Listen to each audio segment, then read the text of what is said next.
I should be here. I should be kind of in partnership with you and family with you, and I wanted to meet the people who work with you around the globe. And I think that everybody who's selling your products is an architect of change, and I like people like that. That's why I'm here.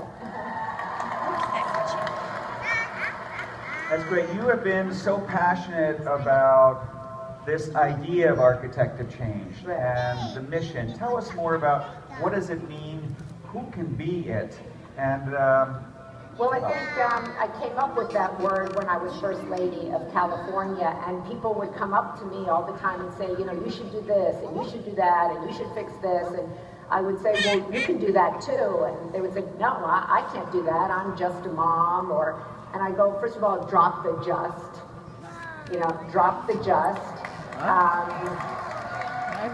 You're a mother. That's huge, that's powerful, that's probably your greatest job. Or you're a father, same job, same power, same importance.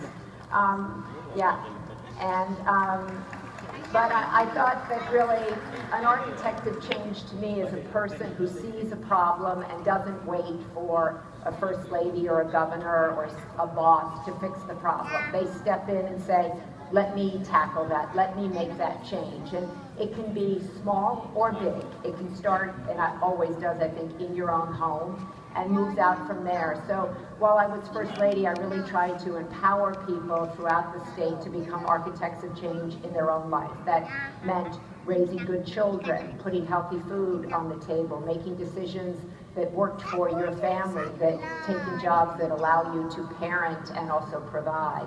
And it can go out from there. You may see a problem in your community and decide you want to run for local office, or you want to get a promotion in your job and you're afraid to ask, but you actually step in and do it anyway. That's an architect of change. So I'm a big believer as a journalist that each and every person in this auditorium has a story, has an ability to affect another person with that story, and has an ability to impact the world as an architect of change. And I think really everybody here who's selling a product that promotes health, by that alone, you're an architect of change. You're trying to change somebody's life, health-wise, for the better. And we all know that when we don't feel well, you can't think well, you're not inspired to live your life, you can't function in the world. And so by going out and expressing the information that you have, by telling somebody else how they can make their life better, you're impacting another person's life in a positive way, your own and another person's. And I'm a big believer that that's how the world works. I fell in love with that idea when I first heard you talk about architect of change, because everybody here in the audience has really done that. And our Shackley family is now nearly 2 million people around the world, and we've been spending story after story that we've heard about how they're changing their homes and their towns, and even now a country with the impact of this. So what words of encouragement? We talked a little bit about courage. What does it really mean? And sometimes it's hard for people to have the courage to share their story, and yet their impact could be so significant. What advice do you have for our Shackley family? Well, and I think that we actually tried to come up with 10 things that each and every person in this audience can think about, can do. I think they're in the bags that hopefully you'll take home today and think about. But I think I grew up in a family that was known for courage, big courage. And thank you. And that can be great, and it can also be a little intimidating, because if you're not like doing that big thing, like you can grow up thinking, well, if I'm not running for president, what am I really doing? I'm kind of like a slouch, you know? And my parents kind of pushed that, like, if you're not doing that, like, I don't know what you're doing, you know, kind of like, get up, get moving, you know? So I think that I always... I'm glad I didn't have that burden, I would like to say. I still sometimes think when I'm sitting in my house, if, you know, my parents both who passed away in the last couple of years, so even if I just came from going to visit my parents' house and I sit in the couch and I'm convinced my mother's going to walk in and go, get up, move it. I'm like, but anyway, I felt that courage had to always be big. You had to ski down a mountain, jump off a cliff, run for president. But I have since learned, as I've gotten older and as I've gone through my own life, that there's courage every single day in front of us. And courage is, courage isn't the absence of fear, I've learned. Courage is having fear and doing it anyway. That took me a really long time to learn that. And I think to acknowledge that we're all afraid, whatever it is. People have fear and that's normal. It scares me sometimes to come out onto a stage like this. I'm a professional, but I'm scared. I'm human. Will they like me? Will I be on? Will I be awake? Did I have coffee? I just ate a Shackley Energy Chewy, hoping to Did I take my mind works? Will my mind actually work? But I try to push myself to do it anyway. What are you taking? Mine works. Mine works.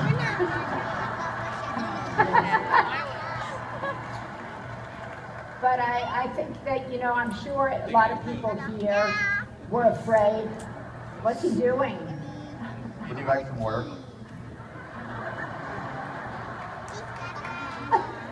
I have to take one too? Yeah, 1 second.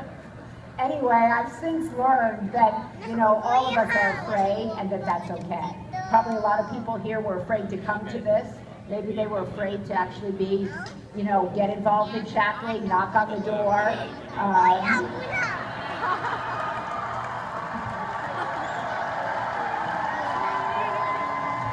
Woo! Okay, now it's working. Anyway, so I think it's a really important thing. I think particularly, for women, a lot of us kind of doubt ourselves and think, oh, I can't make as much money as the next guy, or I shouldn't really be doing this, and who am I, and am I worth it, all that sort of stuff that we do. And I would just say to try to silence that voice. You have the courage, push through the fear, and do it anyway, and that makes you a courageous person. That is so helpful for all of our family to hear. It is scary. I can tell you one thing. I've always also, when I first came to speak to our Shackley family, I was afraid as well, but it is an awesome group of people who encourage and support others, and I think that's what's so nice to be part of this family, which is great. What do you think of Mariah? I've heard you talk about where we are in fragmentation in the world and the need and desire for connection. Do you want to talk a little bit about that and share? Well, we were talking right before I came out, and I was saying to Roger that I think gatherings like this are so important. Because even though we're all technologically connected, I feel that as a nation, really maybe as a world, we're pretty lonely people. And that we need human connection. There's no substitute for sitting with another person, connecting with another person, feeling seen by another person. And when I was First Lady, we had the Women's Conference right here in this auditorium. And people were starving for that kind of connection. And I think it's so important to be able to have that in your work life, and have your work life connect to your family life, and have your family life connect to your architect of change life, your give back life, your service life.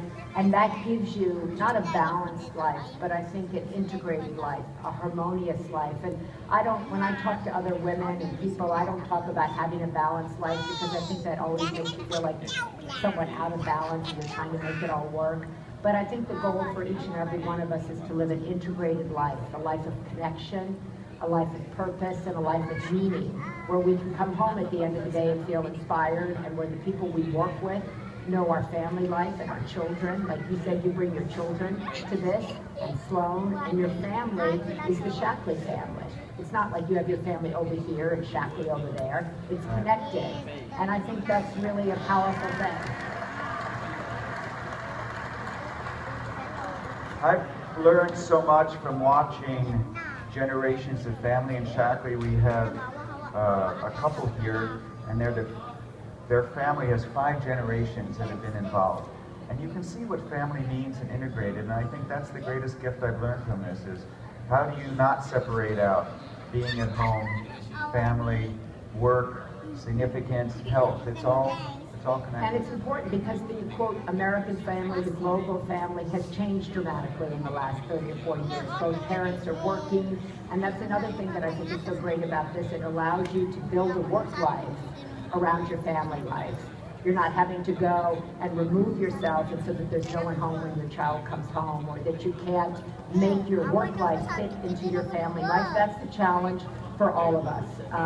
And I think that that's the model that you've talked about that creates a family and that creates people that can be empowered in work and at home. And I think that's really where the world has got to be going, because we need two incomes in families. We need parents that are there for children to raise them. It's difficult enough as it is. We need extended families. We all need to depend on the village to support us. I depend on so many people to get me here in every way, interiorly and also exteriorly.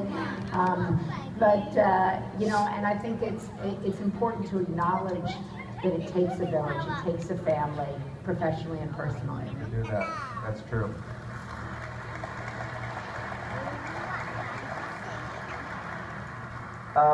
You talk a lot about service. Can you define what does service mean for you, and what are the ways that everybody can do that and incorporate that into their life? Well, I have a great quote in my office, and it's a Gandhi quote, and it says, "The best way to find yourself is to lose yourself in service to others." And I really believe that. I was raised by a man and a woman who I call architects of change, but who really devoted their life to service. My mom started the Special Olympics, which is a global organization. It started as a sports program for people with intellectual disabilities. Her sister had an intellectual disability. And it's now really an inclusive movement for people with special needs, but also for their families and for the world to come together and really put down our differences and work together. My dad started the Peace Corps, the War on Poverty, Job Corps.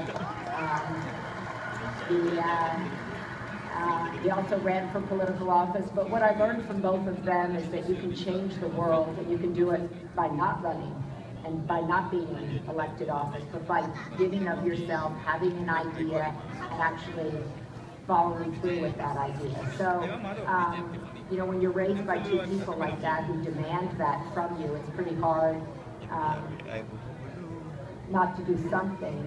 And I always say to our children, you know, find something that speaks to you, because there's so many organizations that need your help. My daughter wants to work with animals. Great, go do that.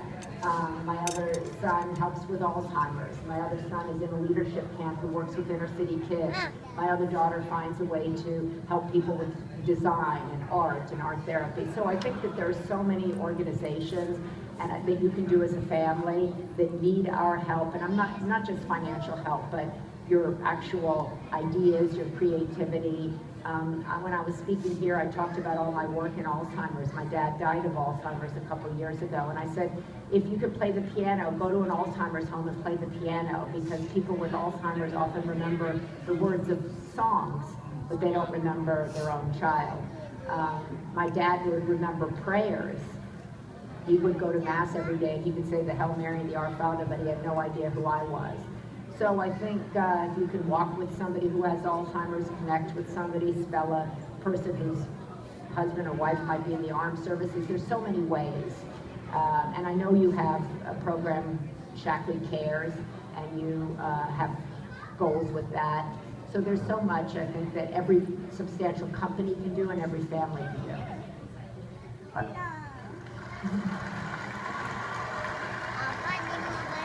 And I said to Roger, when he told me about MindWorks, I said, okay, now we should challenge everybody to sell a lot of MindWorks, and then we should give a portion of those proceeds to a brain trust to study research on the brain.